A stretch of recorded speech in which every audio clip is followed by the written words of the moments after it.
¿Cómo está? Enorme gusto en saludarle. Estamos totalmente enfilados en la Feria Internacional del Libro.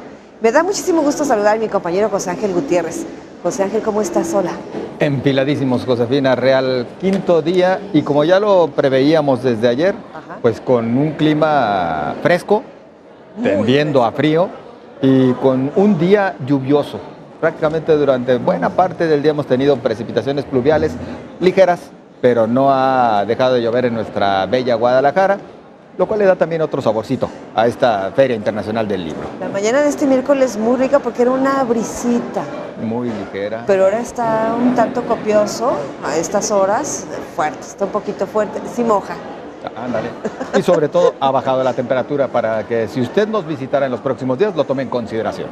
Oye, y volvemos a insistir, si está por venir a la Feria Internacional del Libro este jueves, el jueves, pues también el Instituto de Astronomía y Meteorología de la Universidad de Guadalajara pronostica que este clima continuará, para que lo tome muy en cuenta. Vamos a dar inicio a este tema de enfilados. Vamos a empezar con nuestros pequeños, con Tlaloc y con Mati, nuestros pequeños infiltrados.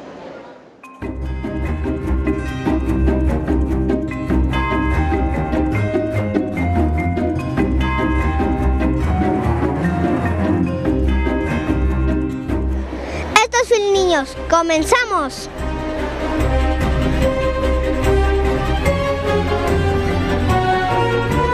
Estamos con Anaí y nos va a platicar qué hace en este taller. Hola, hermosa. Bueno, mi nombre es Anaí. Yo en este taller de historias de arena y de papel, y por eso ando vestida de Sherezada. Yo creo a Sherezada y les cuento a los niños todas las historias que también le cuento a mi rey cada noche. Son muchas, pero muchas historias. A través de estos talleres yo les enseño a los niños que vienen aquí a Fin Niños a crear historias en algo muy interesante. Te tengo una pregunta, ¿de qué es esa página? Es que cuento 3 cuentos. Todo esto lo cuento a través de un instrumento que es muy importante para mí. A los niños se les contaba cuentos a través del kamishibai. Entonces, los niños que vienen a taller aquí conmigo, les voy contando las historias. Ellos tienen un kamishibai aquí en más pequeño que se pueden llevar a casa y contarles a sus familias lo que se llevan de mi taller. ¡Escucha el llamado! Estaba con Eva Sánchez. Muchas gracias, claro que sí. Bueno, les hablo un poco del trabajo de Serrenta Departamento. Pues bueno, es un trabajo que pude publicar con letra y es el primer trabajo que realicé para esta editorial y para México. Y bueno, es un libro que trata sobre una fábula clásica, sobre la convivencia y sobre el respeto y la tolerancia de unos a otros. Entonces son varios animales que conviven en un bloque, como nosotros podíamos convivir en un piso, en un apartamento, como aquí dicen. Pero uno de ellos se va al ratón y entonces deben encontrar un nuevo inquilino para la historia. Es decir, para llenar el departamento que quedó vacío. Y ahí se encuentran los primeros problemas de convivencia entre ellos. ¿Cómo iniciaste como ilustradora? Bueno, me gustaba mucho dibujar ya de pequeña, igual como a vosotros, no sé. Y me siguió gustando hasta que cuando fui a la universidad decidí que estudiaría algo que tuviera que ver con el dibujo, pero no sabía que sería ilustración. ¿Qué tan importante es ilustrar libros para niños? Bueno, yo creo que muy importante, ¿no? Para que haya literatura para todo el mundo. De hecho, son libros que sí son para niños, pero de los que yo creo que pueden disfrutar también adultos y jóvenes. De hecho, de la literatura podemos disfrutar todos. Y pienso que al final, a través de los libros, de la ficción, del mundo de la cultura, es cuando nosotros podemos realmente cambiar el mundo, ¿no? Le voy a recomendar este libro llamado Yo Robot. ¿De qué hablamos cuando nos referimos a la inteligencia artificial? De los seres más inteligentes que los humanos, más sabios. ¿Seríamos capaces de convivir con ellos y superar nuestra presunción de superioridad? Esta y otras cuestiones son las que plantea Isaac Asimov en su relato de robots y que ahora Raúl Cuadrado se ha atrevido a ilustrar. El libro de Yo Robot me parece muy bueno porque es un cómic, porque tiene ilustraciones y tiene burbujitas de cómic. Y ahora vamos a Foro Film Niños. El árbol de las brujas. Espectáculo escénico interactivo sobre Bradbury y su árbol de Halloween, donde unos niños van en busca de su amigo perdido. Consulta este y otros eventos en la página de Film Niños. Los invitamos a Film Niños. Vengan mañana.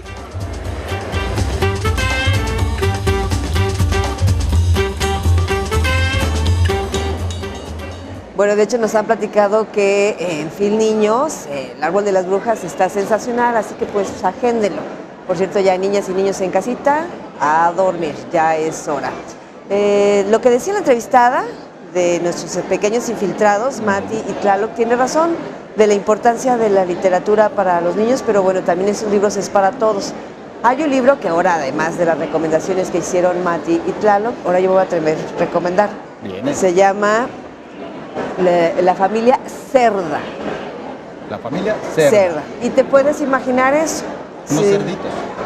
Se apellidan de la Cerda. Oh. Se apellidan de la Cerda, pero está compuesto por mamá, papá y dos hijitos. Y mamá era la que llevaba toda la carga, entonces se rebela contra el papá y los hijitos, porque efectivamente pues parecían animalitos.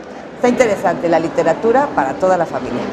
A Josefina le salió la mamá, pero bueno, recomendado entonces ya este otro libro. ¿Te está saliendo lo papá?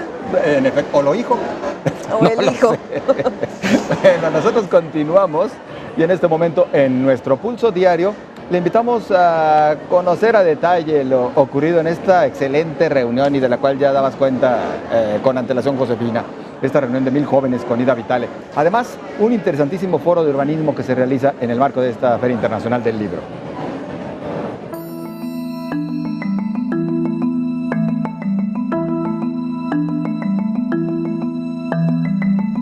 Como parte del Foro Internacional de Urbanismo, Ciudad y Gobierno Local, Urbafil, se rindió un homenaje al urbanista Joan Clos y Mateu por sus aportes en la investigación y desarrollo de las ciudades a nivel internacional, tema que aseguró el Procurador de Desarrollo Urbano en Jalisco, atañen a todos.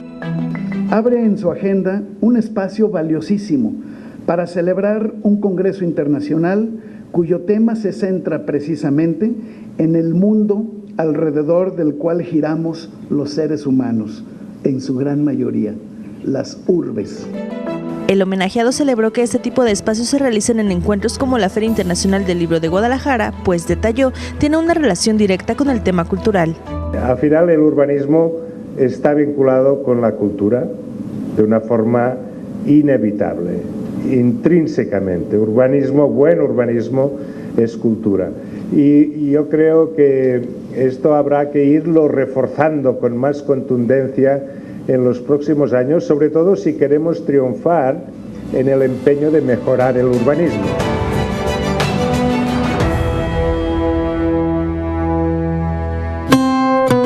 La dueña del Cervantes y del Premio Phil de Literatura en Lenguas Romance 2018 conversa con 1000 jóvenes en la Feria Internacional del Libro de Guadalajara.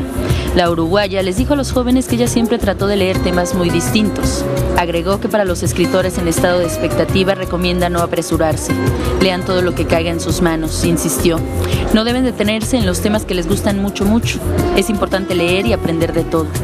La originalidad viene por sí sola. Sin duda muchos de ustedes ya más o menos a la edad en que yo también empecé a escribir, saben cómo ocurre eso. Uno lee algo que lo fascina, se le ocurre que pues es fácil y entonces podemos intentar hacer algo parecido. Después, si uno es prudente, 3 o 4 días después, sin necesidad de haber leído algo muy bueno, ya se da cuenta que eso no, todavía no. Y entonces rompe esa distracción en que incurrió. Bueno, eso puede ocurrir durante un tiempo mayor o menor. Hay quienes se satisfacen más pronto con lo que hacen, hay otros que conservamos la sospecha así a través de los años, y si bien no rompemos, estamos por lo menos un poco inquietos. Ida Vitale es poeta, traductora y ensayista, y contó a los jóvenes que deben empezar cometiendo errores y que un buen escritor lleva su tiempo. La redensificación de espacios, aprovechamiento de recursos y la utilización de tecnología para canalizar estudios en torno a las urbes es lo que se discutió durante el Foro Internacional de Urbanismo, Ciudad y Gobierno Local, con la presencia de los presidentes municipales de Guadalajara, Puerto Vallarta y Morelia, Ismael del Toro, Arturo Dávalos y Raúl Morón, quienes hicieron énfasis en la utilización de energías amigables con el medio ambiente, así como la redensificación de las ciudades. La población en las ciudades ha aumentado considerablemente de 751 millones en 1950 a 4.200 millones en este 2018, y se estima continuará con esta tendencia. El Departamento de Asuntos Económicos y Sociales de la Organización de las Naciones Unidas prevé que el 68% de la población mundial vivirá en zonas urbanas en el 2050.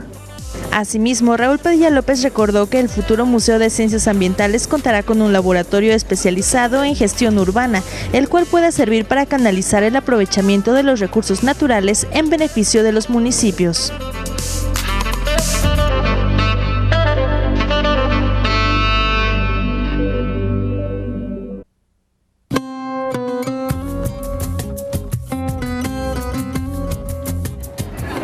Enfilados, muchísimas gracias por continuar con nosotros. Vamos a nuestra siguiente charla de un libro interesante. Le voy a decir el título del libro: 11:53, y nos estamos refiriendo a la hora.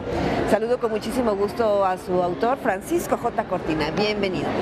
Hola, ¿cómo estás? Muchas gracias por invitarme. Gracias por estar aquí con nosotros. Decíamos unos segunditos antes de entrar al aire, digo, ¿qué tenía que ver? Porque es la hora, 11:53 minutos. Y bueno, me dice, es que se desarrolla la historia, son tres, ¿verdad? 3 historias y se desarrollan a la misma hora, 11:53. Platícanos un poco de ello. Así es, mira, la hora me sirve como excusa para unir las 3 historias formalmente. A las 11:53 cambia la vida de la gente. La novela es sobre el destino. Tú sales y das vuelta a la derecha o das vuelta a la izquierda, fue tu decisión, pero tu destino ya es completamente distinto. A las 11:53, cada uno de los personajes de las 3 historias no sabían que iba a pasar algo que iba a hacer que cambiara completamente su vida. Y es ahí donde la gente normal y corriente como tú y yo se convierten en héroes o no. Cuando sometes a alguien a muchísima presión es cuando conoces realmente quién es. El cobarde puede ser valiente o el valiente cobarde, pero cuando lo tienes a un nivel de presión muy fuerte. El cobarde, el miedoso, el llorón, el risueño, pueden pasar muchas cosas en esa presión, ¿no? Claro, ¿qué harías tú si te encuentras en medio de un ataque terrorista? Hay una explosión, se derrumba la mitad del aeropuerto, estás a oscuras, sabes que hay unos terroristas que están matando gente. Hay alguien que tú quieres cuidar, que es una chica que antes de que explotara la viste y dijiste, esta es la mujer de mi vida.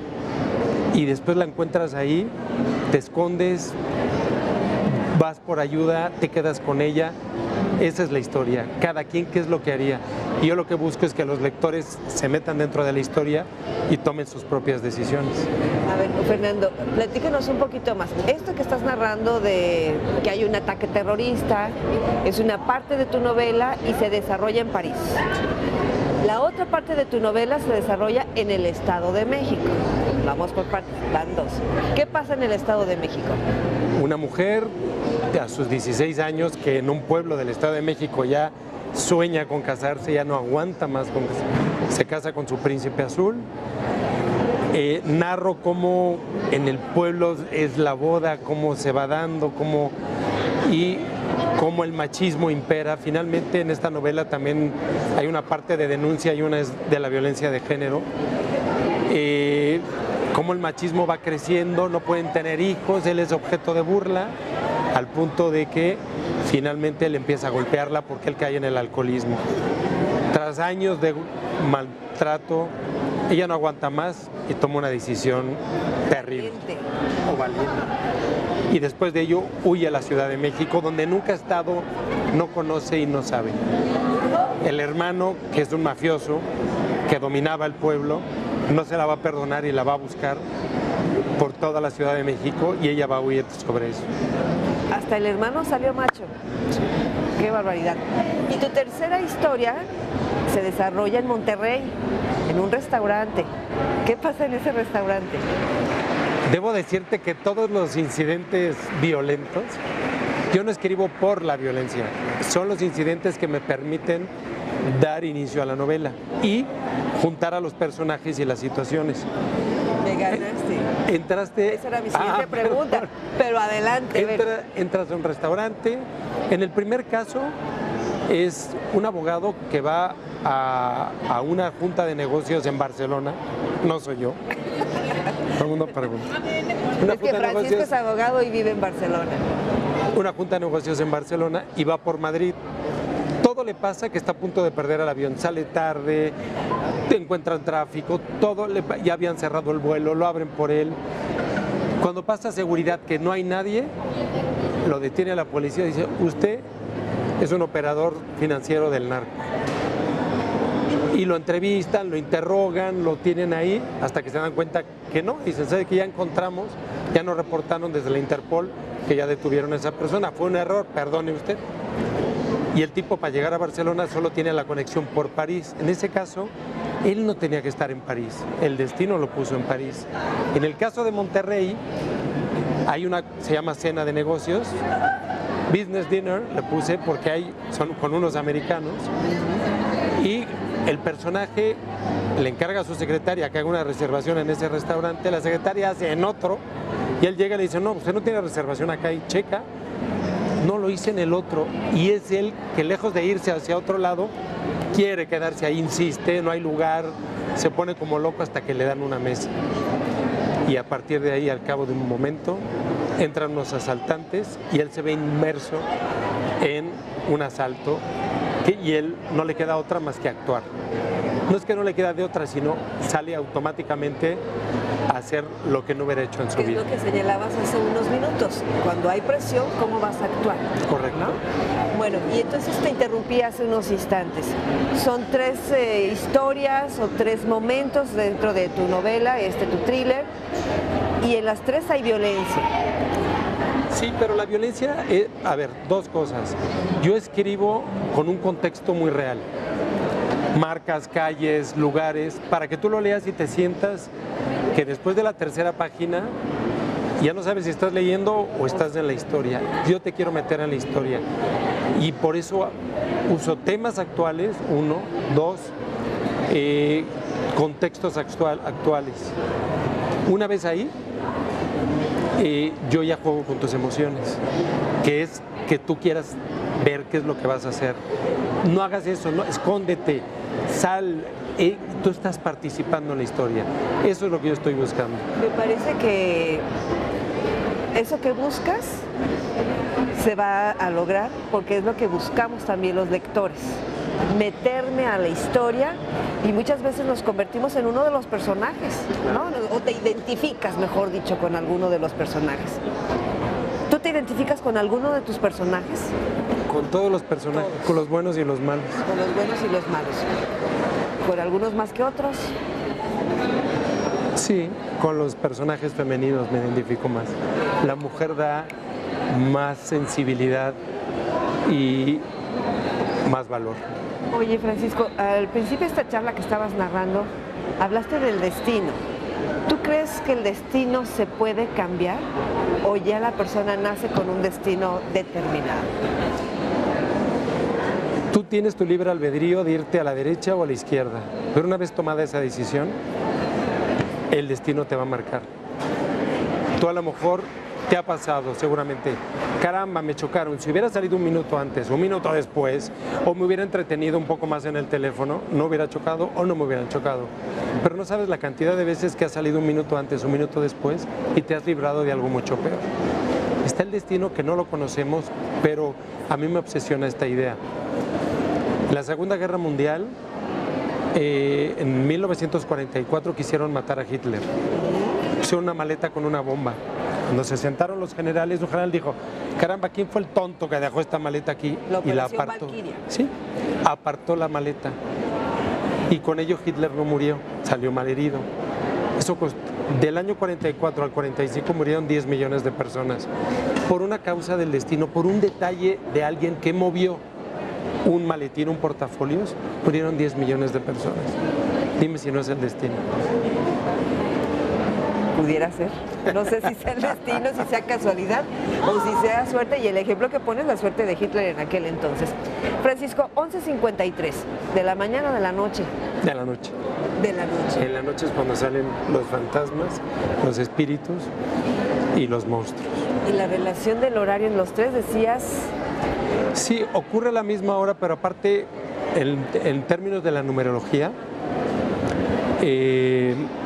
las 11 es ilusión, el 5 es sensibilidad, aterrizar en el mundo, porque los personajes tienen que tomar decisiones de algo que no estaban preparados. Uno estaba de viaje y al cabo de media hora está en medio de un ataque terrorista. Tiene que aterrizar en ese momento. Libertad es el 3. Las tres historias están buscando la libertad. Y si sumas todos los números, te da valor.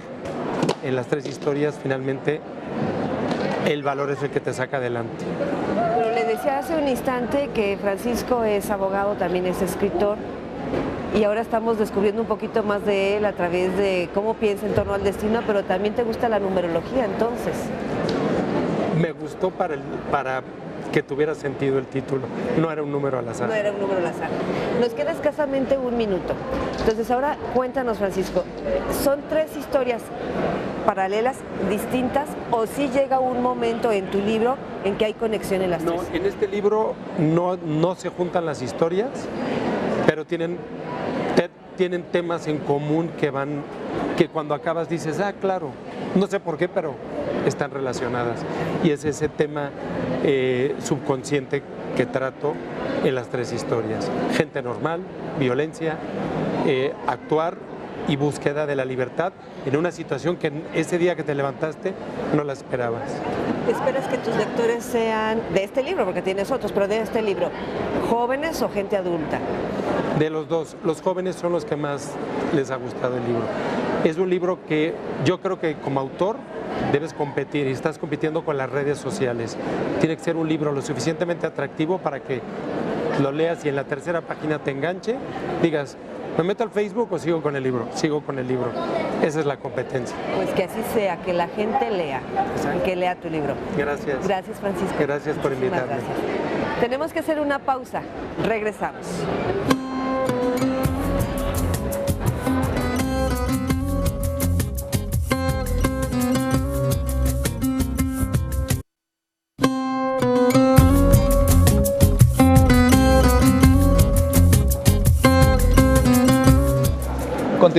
Continuamos enfilados. Recuerde que a partir de este jueves ya es abierta a todo público desde la mañana esta Feria Internacional del Libro, para que lo tome en consideración. Hay que hacer carpool, hay que venir en grupos para poder llegar de la mejor manera y en medida de lo posible pues dejar también el automóvil, no traerlo, porque la verdad en los alrededores sí se complica la situación porque son cientos, miles de personas las que tratan de disfrutar de esta Feria Internacional del Libro. Tómelo usted en cuenta, ¿verdad, Josefina? Ojalá puedan movilizarse de otra manera. Si es necesario el automóvil, bueno, pues ya sabe, de esos de los que tiene uno que pagar, pero de tomar y dejar, porque sí se complica muchísimo en el estacionamiento propio de la Expo y de los que están alrededor, para que lo tome muy en cuenta. Bueno, y también el viernes, para que también lo ponga ahí en agenda, es la venta nocturna. Lo decimos con tiempo, ¿no, José Ángel? Bueno, vamos con nuestro compañero Arturo Garibay para que nos platique qué es lo que va a haber en pantalla FIL, cuál es la propuesta que trae Portugal, el país invitado en la FIL en esta edición 2018.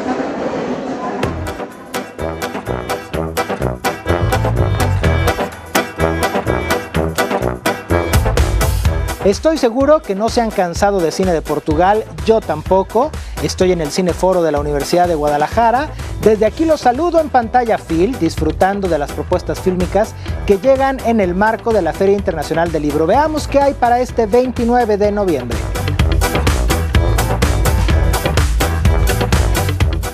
A las 4 de la tarde encontramos Peregrinación, una película muy interesante, no solamente porque nos cuenta el periplo de un explorador y sus aventuras en su viaje a Oriente, sino que además está basado en el primer gran éxito de ventas de la literatura portuguesa, un libro firmado por allá del siglo XVI. Recuerden, esto es a las 4 de la tarde.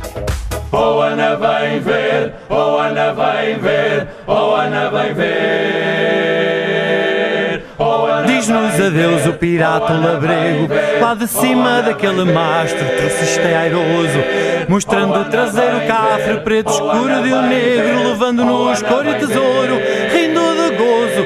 Perdeu-se o resto na molhada, pelo estrondo na quebrada, no edema da gangrena.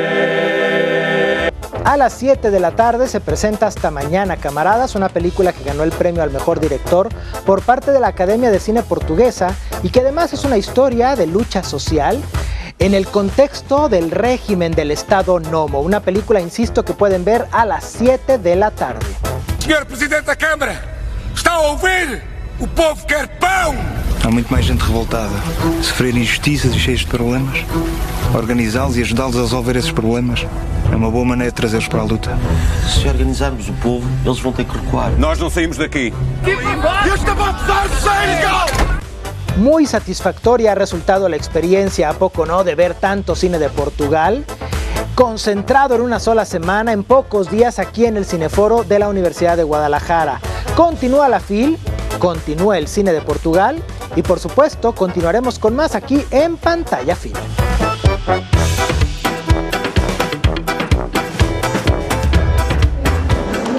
Muchas gracias, Arturo Garibay. Pues ya lo sabe, la cita es en el Cineforo.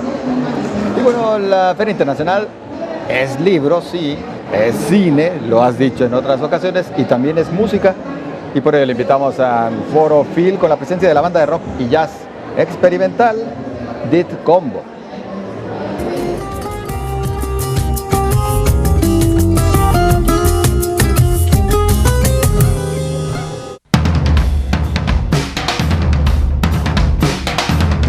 El jueves 29, Foro Phil es para el folk. El escenario será para Dit Combo, una agrupación que se caracteriza por la composición de música instrumental donde son los instrumentos los protagonistas. Su estilo va mucho más allá de la música normal, se crean paisajes sonoros, se deslizan entre el fado, el jazz, los sonidos alternativos a través del entreteje de notas solo de una guitarra y un contrabajo. Vamos a ver qué magia logran esa noche. Una noche para quienes gustan de experimentar, de abrir los oídos y dejar volar la imaginación. Dit Combo llega a Foro Phil después de una serie de presentaciones de su último material titulado Hotel Odeón. Y solo para darnos una idea de la calidad musical que nos estarán presentando, vale comentar que este último material fue producido por Alain Johannes, quien ha trabajado con Queen of the Stone Age, con PJ Harvey y con Chris Cornell, solo por mencionar algunos. Sin duda, una noche interesante, música de calidad, lo que nos espera en Foro.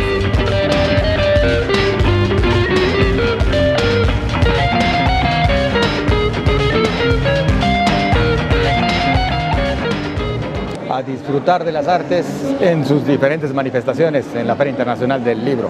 Pues me late más la propuesta de rock y jazz que va a haber este jueves, a la que se está presentando hoy, o la que se va a presentar, mejor dicho, en unos momentos más, que Cristela ya nos narraba que iba a ser algo de hip hop. Exacto. No te agradaba. Bueno, para todos los gustos. Ahí lo tiene usted. Ahora vamos a Plástica Film para conocer algo sobre las plásticas lusitanas. Esto será en el Musa.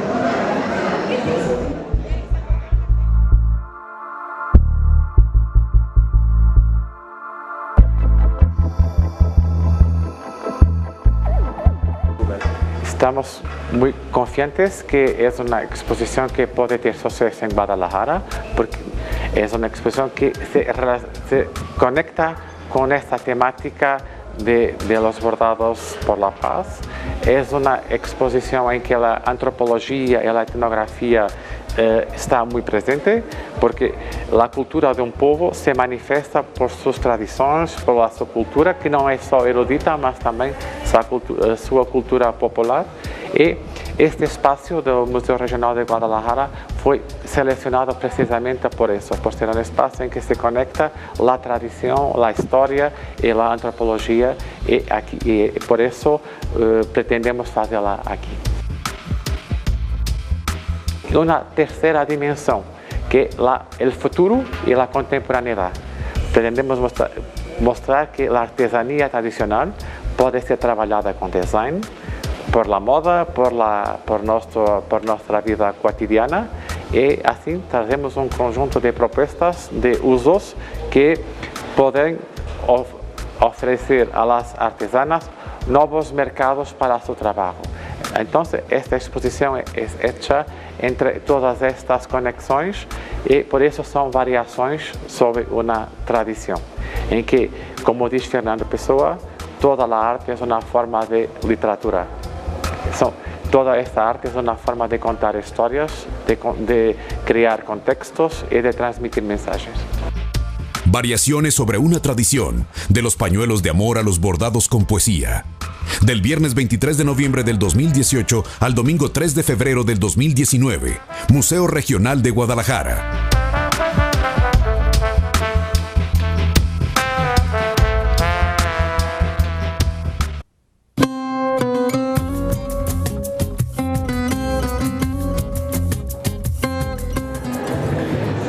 Gracias, estamos en Enfilados y vamos a una de nuestras charlas. Vamos a platicar con Juan Guillermo López, a quien me da muchísimo gusto presentarle a usted. A lo mejor ya lo conoce. Él es editor, también es traductor y trae una propuesta muy interesante aquí en Film, en su edición 2018. Bienvenido, muy buenas tardes. A ver, acaban de presentar este libro, les fue muy bien y uno pensaría que es para una lectura de gente como para mayor de 40 años. No, para nada, ¿no? Al contrario, mi propósito al compilar estas cartas es precisamente alcanzar al público joven, porque este es el Carlos Monsiváis de los 20 años a los 30. Carlos dirigió el suplemento La Cultura en México durante 15 años, el suplemento cultural de la revista Siempre. Y ahí conjuntó un grupo maravilloso de las mejores mentes intelectuales del país y ahí publicaba él la sección Por mi madre bohemios y como parte de la sección la carta de la doctora Ilustración, el consultorio de la doctora Ilustración. Entonces, mi propósito es, el propósito de la familia, de Rubén y Beatriz Sánchez Monsiváis, que son amigos míos, es acercar al Carlos Monsiváis fresco, al joven espontáneo con una chispa estupenda, presentárselo a los jóvenes para que no se queden con la imagen del Carlos Monsiváis de apocalíptico, de aires de familia, sino que un Monsiváis muy fresco. Entonces, ese joven Monsiváis no lo conocen los jóvenes, entonces ese es el propósito de este libro, de los dos libros. Bueno, porque además quienes leímos Por mi madre bohemios era como más serio. Por mi madre bohemios no, para nada, era la locura de Carlos. ¿Recuerda la polémica que hubo entre Carlos Monsiváis y Octavio Paz allá por los años 70 o principios de los 80, algo así? En donde Paz, con esa soberbia que le caracterizaba, un maravilloso poeta y ensayista, pero era muy soberbio, decía que en esa polémica Carlos era como un perrito que iba a orinarse a los pies de una estatua. Con esa modestia decía Paz. Y también decía que Carlos no tenía ideas, tenía ocurrencias, y que además se dedicaba a hurgar en el basurero para publicar su sección Por mi madre bohemios. ¿Por qué? Porque Carlos lo que hacía era revisar las declaraciones de políticos, actores, lo que sea, y los comentaba, le hacía unos comentarios muy sarcásticos. Y lo peor que te podía pasar era que te pusieran no comments, porque entonces ya era que ni siquiera ameritabas un comentario.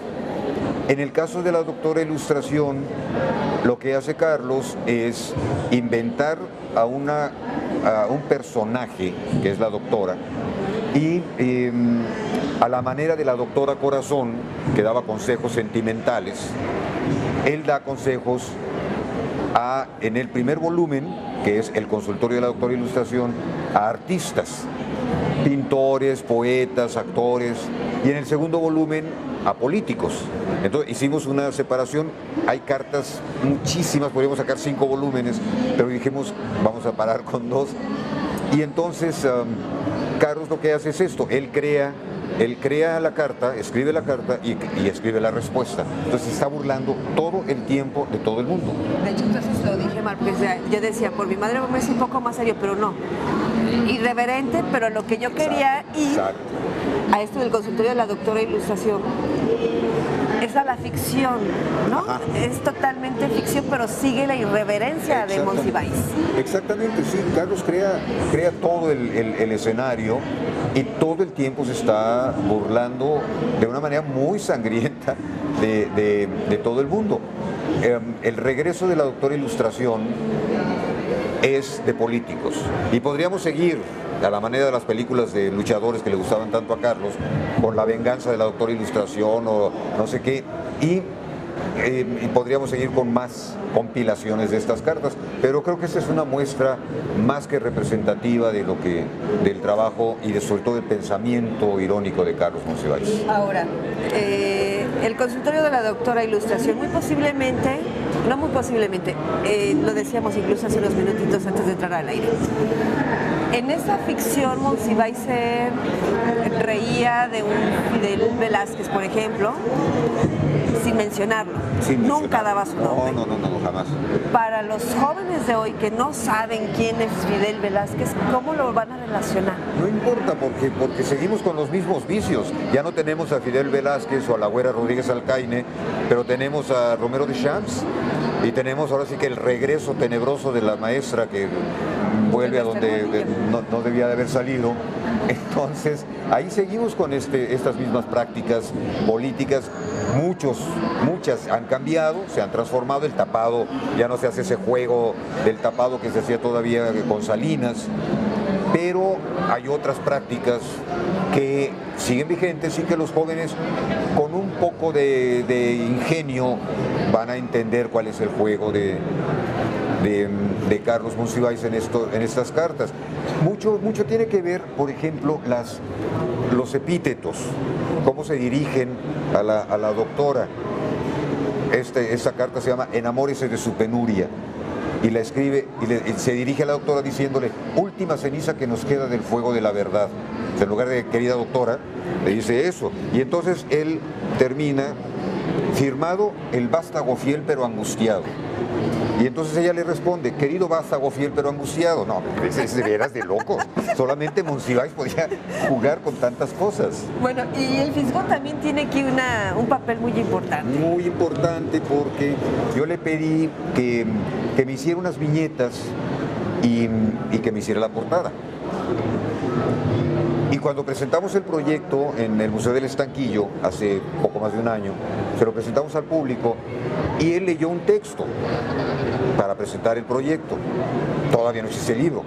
Entonces, en ese texto que escribió, incluso escribió un rap a Carlos Monsiváis. Entonces, es divertidísimo. Y le dije: oye, pues dame ese texto como prólogo. Entonces, el prólogo del primer volumen es del Fisgón, y el prólogo del segundo volumen, como es de política, se lo pedí a Lorenzo Meyer, quien siempre ha tenido muy buen sentido del humor también, y acá lo demuestra con un texto también muy divertido. Le voy a leer a nuestra audiencia dos líneas nada más del Fisgón. Ahora mismo tengo que hacerle el prólogo a un libro que recopila varios textos de El consultorio de la doctora Ilustración, que se publicaron en el suplemento de Cultura en México que dirigía un tal Carlos Monsiváis. Cuando también, pues, conocidos, digamos que con la misma inclinación, ¿no?, hacia la izquierda, Claro. Los dos. No, pero de un tal Monsiváis. El suplemento era totalmente izquierdoso. La cultura en México era una compilación de pensamiento de izquierdas, tanto nacional como internacional. Entonces, lo mismo crítico que a favor, ¿no? Criticaban a la izquierda de una manera en misericordia, al mismo tiempo que reconocían y valoraban sus aportaciones. Pero ese tal Monsiváis, ahí mismo en el prólogo, el Fisgón, bueno, es que dice algunas palabrotas que ya lo habrás visto, ¿se puede? Ya, claro, se puede. Bueno, él dice, voy a hablarte, vato, de un asunto muy cabrón, del trabajo literato de la doctora Ilustración. Era una columna que no estaba mal para el país, era una columna del tal Carlos Monsiváis, y por ahí sigue, y sigue lleno de palabrotas, pero muy divertido. El propio Fisgón, por supuesto, tiene un sentido del humor extraordinario. Bueno, Juan Guillermo además está amigo de Monsiváis, muy cercano a él, a la familia, le editó varios libros, ahora es como una especie de homenaje para Monsiváis. Claro. Lo que yo pretendo, lo que le he propuesto a los primos de Carlos es darle vigencia a la obra de Carlos Monsiváis, no dejar que nos quedemos con la idea de Días de Guardar o esos clásicos de Carlos. Las Púberes Canéforas, que tenía un libro que publicó en Grijalvo hace 1000 años, citando un poema cursilísimo de Rubén Darío. Porque Carlos era un tipo muy divertido. Cuando tú le llamabas por teléfono, contestaba con una voz fingida, haciéndote creer que era la sirvienta. Las primeras veces pues no sabías qué hacer, ¿no? Bueno, pues dígale al maestro Carlos Monsiváis que le llame, pero después ya le pescabas, y entonces una vez se me ocurrió citarle un verso de Darío, el homenaje a Verlaine, y cuando vi que era su voz, le dije, Carlos, padre y maestro mágico, y él me contestó de inmediato, liróforo celeste, y seguimos con el poema un par de líneas. Y entonces cuando se nos hizo costumbre de que citábamos líneas de poemas a ver quién se acordaba de qué, todo el tiempo era estar jugando con Carlos. Entonces, bueno, yo lo que quiero, te digo, en complicidad, en contubernio con sus primos, pues es revivir a Carlos, darle a Carlos. Me decían que hace un momento me preguntaban que qué se siente publicar la novedad de un muerto. Pues mira, pues se siente como que vuelves a dialogar con él. Yo desayunaba con Carlos cada 15 días y luego nos veíamos en su estudio y tal. Entonces es como recuperar mi diálogo con Monsiváis, volver a conversar con él, volver a hacernos chistes, y entonces es leerlo es volver a vivir con Carlos. Ese es mi propósito. Ahora, Carlos Monsiváis siempre fue un intelectual de izquierda, con el conocimiento y la cercanía que había con ustedes dos. Me va a decir, le hubieras preguntado a él, pero no, se lo pregunto a Juan Guillermo. ¿Monsiváis estuviera haciendo crítica en estos momentos al gobierno que está por entrar a México? Sí, por supuesto. Carlos era muy crítico, sí, era muy de izquierda, era un liberal de izquierda. Él, por ejemplo, fue muy crítico con el gobierno de Fidel Castro, terriblemente crítico por su política contra la homosexualidad, sus políticas para combatir el SIDA, que eran verdaderamente bárbaras. Carlos lo criticó mucho, cuando el caso Padilla también. Entonces Carlos se separó de la izquierda ortodoxa, que justificaba todo, y hasta la fecha los ortodoxos se siguen diciendo, no le des argumentos al enemigo. Pues no, estoy criticando algo que me parece que está mal. Entonces Carlos siempre lo hizo así. Y Carlos, no olvides que cuando la primera campaña de Andrés Manuel, él y Sergio Pitol participaron en un mitin en el Zócalo, en apoyo a Andrés Manuel. Yo recién regresaba de España, donde estuve dirigiendo el Fondo de Cultura Económica, y le hablé a los pocos días después de las elecciones, y le pregunté que cómo estaba. Y bueno, voy a decir otra palabrota, porque él casi no decía, pero yo estoy muy encabronado, porque entre el subcomandante Marcos y Patricia Mercado nos hicieron perder la elección. Entonces, Carlos estaría feliz de vivir esta situación, de atestiguar este triunfo de Andrés Manuel López Obrador, pero también estaría con las uñas afiladas para criticarlo en todo lo criticable, que tiene, vamos, mucho que criticarle a Andrés Manuel, pero tiene muchísimo que proyectar para el país. Pues un enorme placer platicar aquí, recordar, y nos quedaron muchas cosas en el tintero, pero será en otra ocasión. Claro que sí. Ojalá que así sea. Bueno, para quienes conocemos un tanto más de Carlos Monsiváis, hay que consultar este libro, el consultorio de la doctora Ilustración. Para quienes posiblemente este es su primer acercamiento con Monsiváis a los jóvenes, bueno, pues se encuentran el libro aquí en la Feria Internacional del Libro en su edición 2018. Una brevísima pausa y regresamos.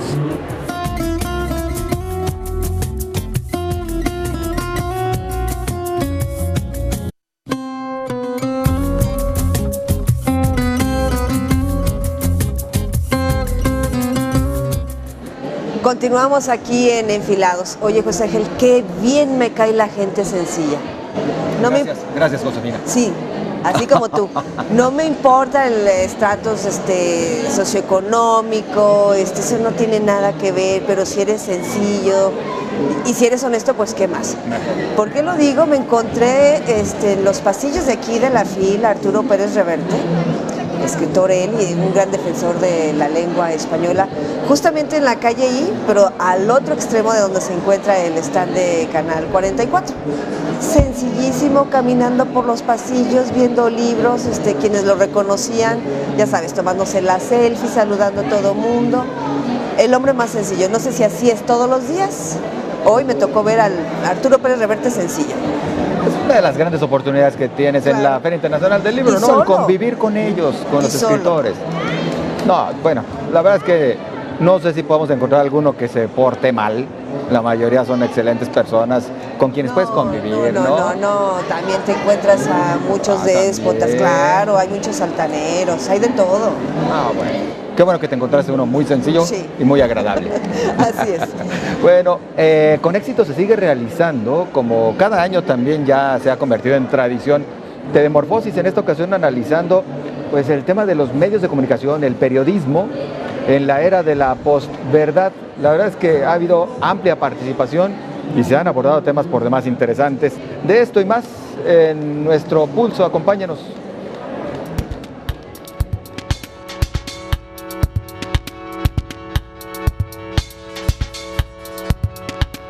Panama Papers y Wikileaks son casos emblemáticos del periodismo de datos, que revela lo más oculto. Se expuso en Tedemorfosis, en el panel Periodismo de Datos, Paradigmas y Perspectivas, Alberto Fabián Rodríguez, secretario de Comunicación de la Universidad Nacional de Mar del Plata, señaló que exige a los periodistas conocimientos de sistemas para procesar enormes bases de datos y a la vez mucho tiempo.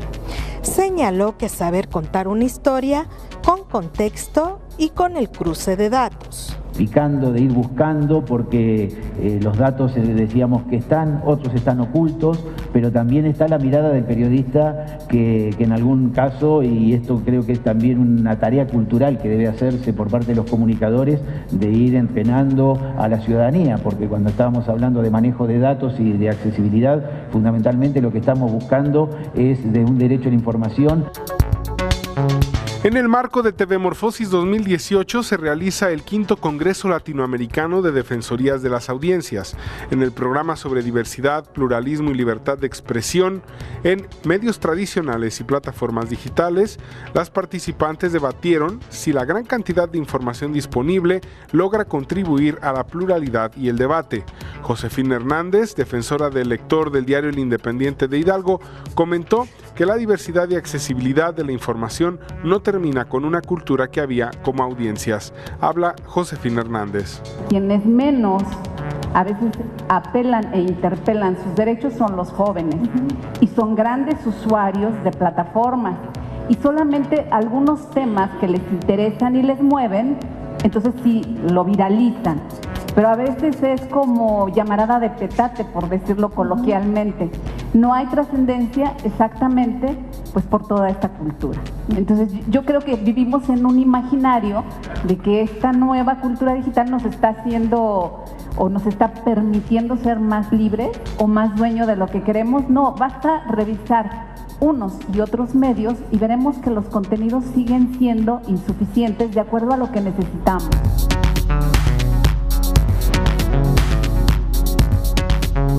Para garantizar adultos que sean lectores, es necesario formar niños lectores, que conciban el hábito de la lectura como un acto que mediante la narración abre la puerta a universos paralelos, como algo que se contagie como una forma de afecto, de atención y de unión.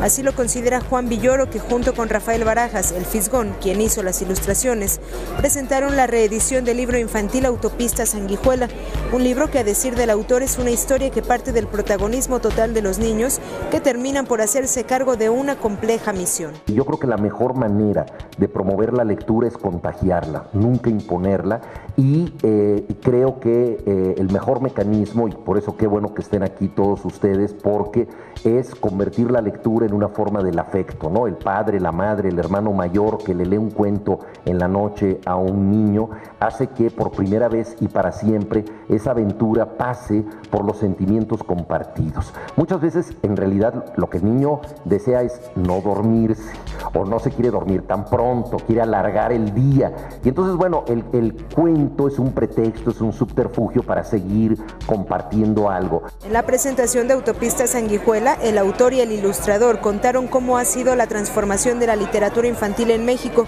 una práctica que, a decir del Fisgón, tomó nuevos aires con la generación de Juan Villoro, Pancho Hinojosa y otros autores que tienen claro que la literatura infantil es parte de la clave para vencer la perspectiva de algunos mexicanos de que leer es aburrido. En México siempre hemos tenido una relación como muy ambivalente con la lectura. Por un lado lo vemos como un dictado, como algo que tenemos que hacer, como una cosa obligada, y por el otro lado lo vemos como una cosa profundamente aburrida. Yo creo que esto se debe en gran medida a que durante generaciones las editoriales descuidaron el ramo de los libros para niños. Yo estoy convencido de que si queremos tener un país de lectores necesitamos infundirle a los niños el hábito de la lectura. Si no hacemos que los niños lean, pues va a ser muy difícil que los adultos lean, ¿no? Y esto lo hemos visto una y otra vez con nuestros altos funcionarios.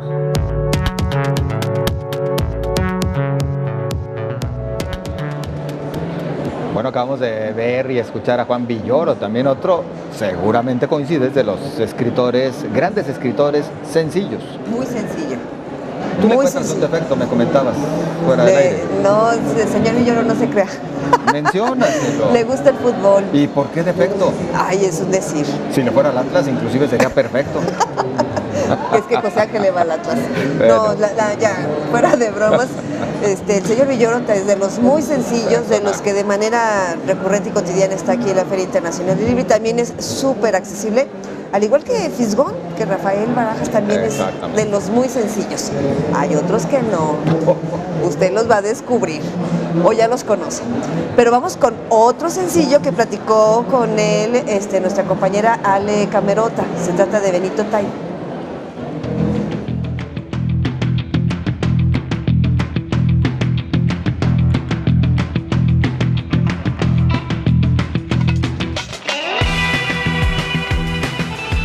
Enfilados, nos encontramos el día de hoy con Benito Taibo. Hola Benito, ¿cómo te encuentras el día de hoy? Me encuentro muy bien, ¿tú? También bien, gracias. Cuéntame un poquito sobre tu libro Caminos a Sognum. Se llama Camino a Sognum, pero está bien, no pasa nada. Como lo inventé, cada quien lo puede decir como se le antoje. Es una fantasía heroica.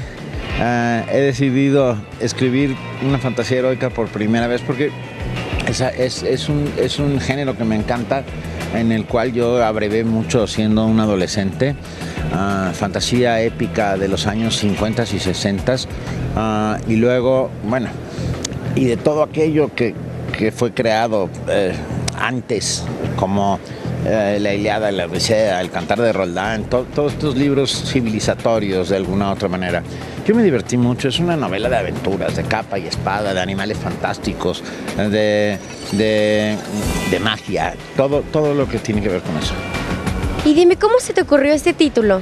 Sí, deja el título, se me ocurrió ese mundo. El mundo que fui creando cada vez se volvió más complejo. Son 4 historias que se van entrelazando de alguna otra manera en un mundo muy difícil, duro, primitivo, salvaje, en donde la ley del más fuerte es la que impera, los fuertes sobre los débiles. Pero al fin y al cabo, si le quitas toda la magia, las espadas, las capas y todo, lo que queda es las pasiones humanas. De eso se trata. Es un libro sobre pasiones humanas. ¿Cuál sería el honor de tu sobrevivencia? Qué buena pregunta. Escribir. Yo no sería nada nunca sin poder contar historias. Yo heredé el oficio de mi padre, de lo cual me siento absolutamente orgulloso y me honra enormemente. Y bueno, estamos aquí para contar historias. Yo soy un lector que escribe. Y a partir de esa lógica intento escribir como un lector. Quiere decir, yo escribo lo que me encantaría leer. Y todos estos libros míos que están aquí detrás están escritos con esta lógica. Son un montón de libros, como habrán podido ver.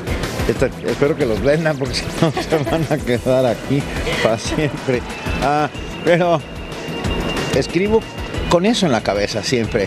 Soy un lector y yo quiero ser asombrado,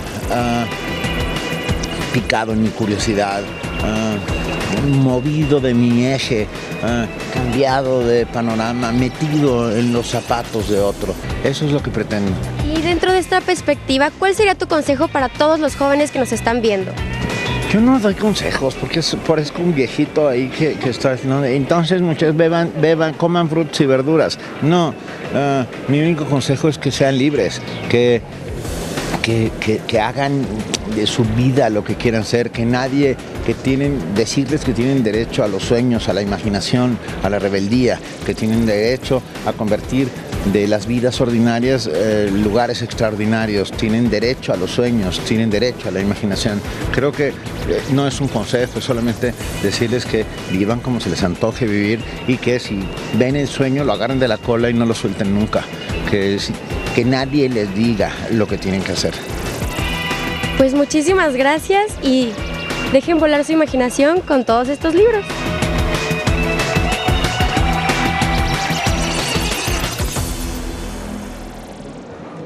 Otro sencillo. Exactamente. Y otro de los consentidos de la feria. Y de los consentidos, sí, va a ser homenajeado al término de la FIL y también es de los de que de manera cotidiana está aquí en Expo. En la FIL, por supuesto. Exactamente. Y nosotros continuamos y a continuación el premio de literatura infantil y juvenil, además del homenaje al bibliófilo en nuestro tercer pulso de hoy.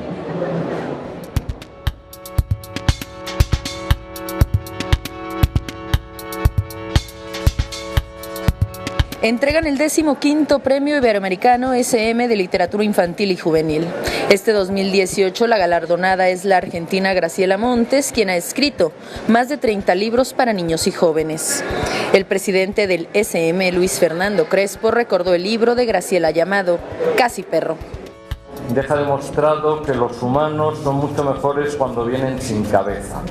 Esto me llamó mucho la atención, venir sin cabeza. Resulta que Graciela, nuestra querida galardonada, viene aparentemente, porque ya nos ha recordado Marisol toda tu obra, viene sin una obra reciente, o sea, como sin cabeza para un escritor.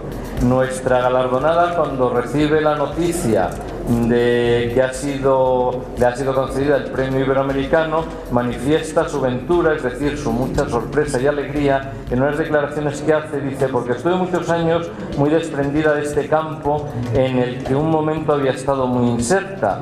Poder recibir este reconocimiento fue grato y al mismo tiempo un poco extraño, porque después de estar alejada parece que viene de lejos, que viene del pasado.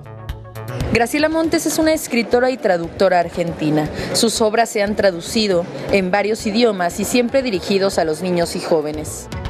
Este premio tiene el propósito de impulsar la literatura infantil y juvenil en Iberoamérica. Cecilia Repetti, de la Fundación SM, fue parte del jurado para entregar el galardón a Graciela Montes. Según dijo Cecilia, tuvieron en cuenta la calidad literaria de la obra y la consistencia de la trayectoria del autor. Participaron 9 postulantes de 8 países diferentes de Latinoamérica y decidieron otorgar el premio a la Argentina de manera unánime. Ser una escritora pionera en la literatura infantil y juvenil en Iberoamérica que ha influido en varias generaciones de escritores y especialistas de toda la región. Su calidad literaria, cuya diversidad de estilos y recursos permite lecturas en varios niveles. Su obra amplia y diversa que aborda temas innovadores. La creación de personajes valientes que resuelven conflictos personales y sociales con sus propios recursos. La complicidad con el lector, que sin ser complaciente contribuye en la relación con el texto que no precisa de intermediarios. La vigencia y universalidad de su obra, que se resignifica en el tiempo y trasciende fronteras.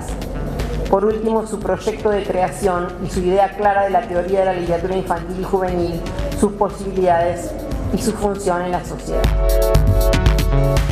Esta edición de la FIL, el homenaje al bibliófilo, cambió de nombre para hacer el homenaje al bibliófilo José Luis Martínez en honor a su incansable labor literaria, historiográfica y diplomática. En esta ocasión, el homenaje estuvo dedicado al historiador, creador y promotor editorial de las ciencias sociales, Enrique Florescano, quien ha dedicado su vida a la aportación del rescate histórico del país, como reconoció el presidente de la Feria Internacional del Libro de Guadalajara. Me siento por demás afortunado de reconocer la gran labor de un buscador inagotable de conocimiento, un entrañable amigo con una calidad y calidez humana desmesurada, el doctor Enrique Florescano. Hablar de historia en nuestro país es referir a este maravilloso hombre, quien a lo largo de su trayectoria ha transformado la investigación histórica en nuestro país. Descrito como incansable buscador del conocimiento, no pudo encontrar mejor manera de recibir su homenaje que anunciar la donación de su acervo de cerca de 20,000 volúmenes de libro de trabajo especializados, sobre todo en historia, que irán directamente a la Biblioteca Pública del Estado Juan José Arreola, para el beneficio de toda la población. Nada podía ser más afortunado para mí que esta modesta acumulación de libros quede abierta a nuevos lectores de hoy y de mañana. Muchas gracias por tantos y por tan generosos regalos. Me hacen ustedes muy feliz en este día inolvidable. Muchas gracias.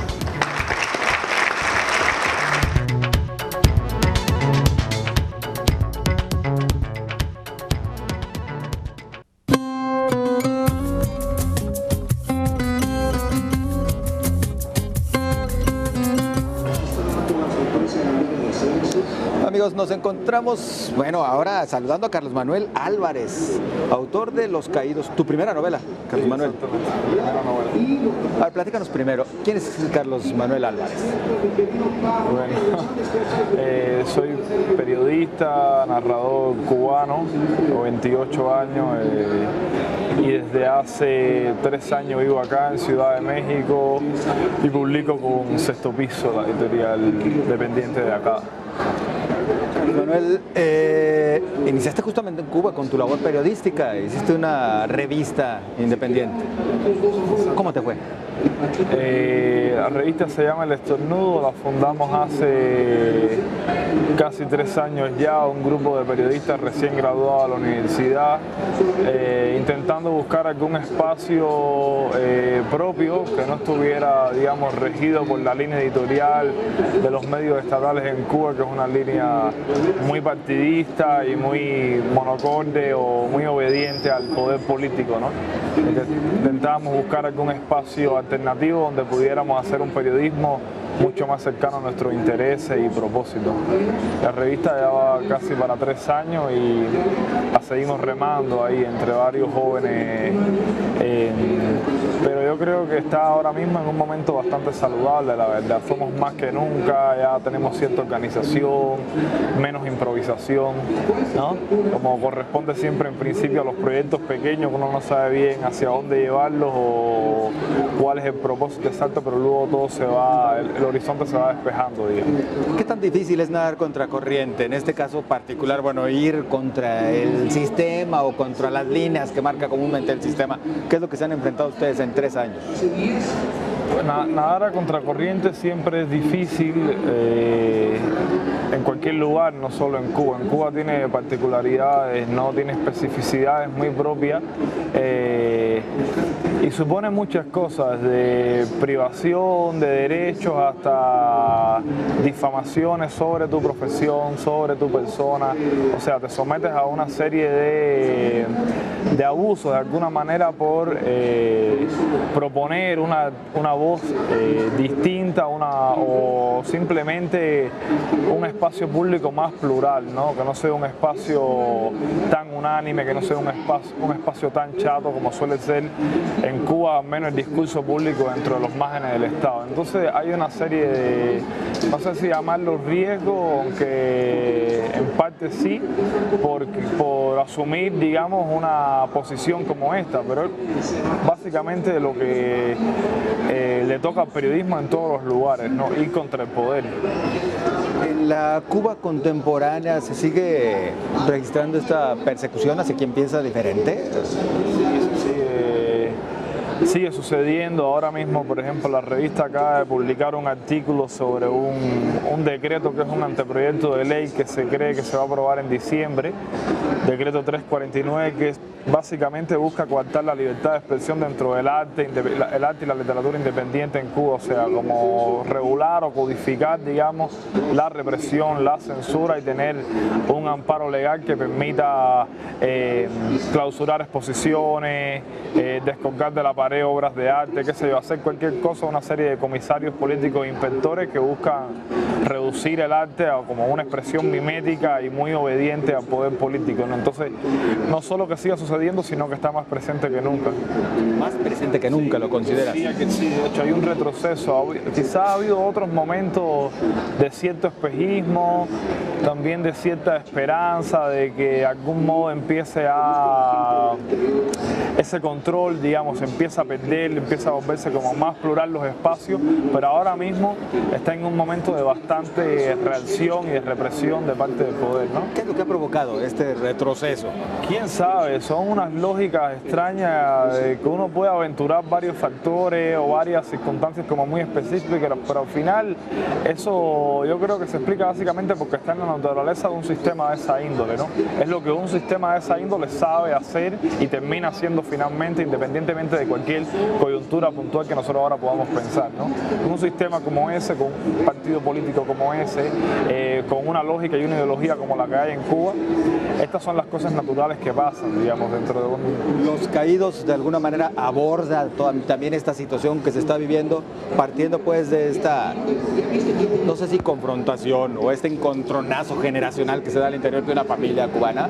Sí, pero no, Los Caídos no se encarga de eso, creo yo, se encarga de un conflicto que es un conflicto más íntimo, digamos, un conflicto familiar, como tú sugieres, que creo yo pudiera suceder casi, claro, hay circunstancias muy específicas que lo ubican en una coyuntura concreta, pero de todas maneras la novela se encarga de las consecuencias, de los efectos y no de las causas. Entonces, por un poco ahí, todas estas cosas que estamos hablando de el mapa político, histórico, concreto, se desdibuja, ¿no? Se ve el resultado de sobre estas personas, cómo gravitan estas circunstancias sobre estas personas, pero esas personas no se narran, no se muestran, al menos tan abiertamente como se hace desde el periodismo.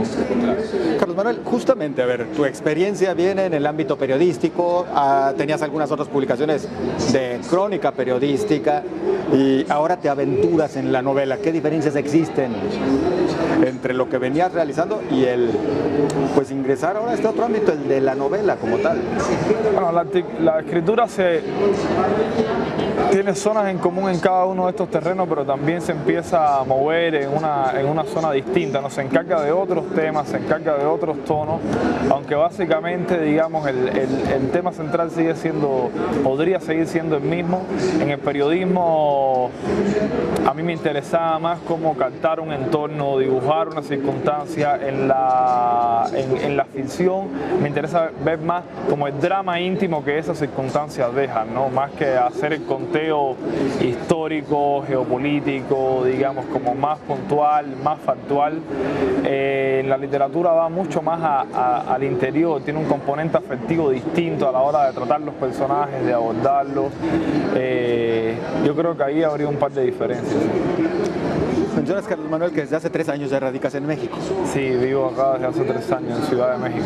¿Qué te invitó a venir a vivir y a trabajar aquí en México? Circunstancias personales, vine finalmente, mi novia iba a venir a estudiar a la UNAM y terminé viniendo y terminé quedándome, ¿no? Pero es un país al cual le tengo que agradecer muchas cosas. Como cubano, tu opinión acerca de México y lo que está viviendo en estos 3 años que te ha tocado compartir con nosotros. Yo creo que México atraviesa un drama importantísimo que es muy evidente, ¿no? Una fractura, una pérdida del Estado de poder, una corrupción galopante, ¿no? También una violencia extrema que se refleja a todos los niveles, una inseguridad, y son flagelos que son una desgracia en sí, pero luego en un país sobre un país con un capital cultural, histórico y también natural tan grande, termina siendo un tanto penoso, ¿no? Uno se da cuenta de que el potencial de México le serviría para ser un país que dicte cátedra en Occidente al menos, ¿no? México es un país impresionante a todos los niveles y justamente por esta corrupción, me parece a mí, filtrada en todos los espacios, no lo puede hacer, pero México está llamado a cosas mucho más grandes, digamos, me parece a mí. El momento que se vive por los cambios políticos que ya están haciéndose una realidad en México. Que la toma de posesión de López Obrador, con López Obrador llegando al poder, pareciera pues que la debacle como nunca de un sistema político emanado de un partido hegemónico como el PRI antaño. ¿Qué opinión te merece toda esta situación? ¿De verdad México se encuentra en una transición político-ideológica? No sé si, a mí me parece que el término transición le va a quedar, no soy un experto en política interna mexicana ni mucho menos, pero me parece que el término transición propiamente es un término amplio. Hay muchas estructuras del poder y mucha estructura institucional que va a seguir tal cual en este sexenio. A mí no me parece que sea posible desmontar todo el andamiaje histórico priista, ¿no? Pero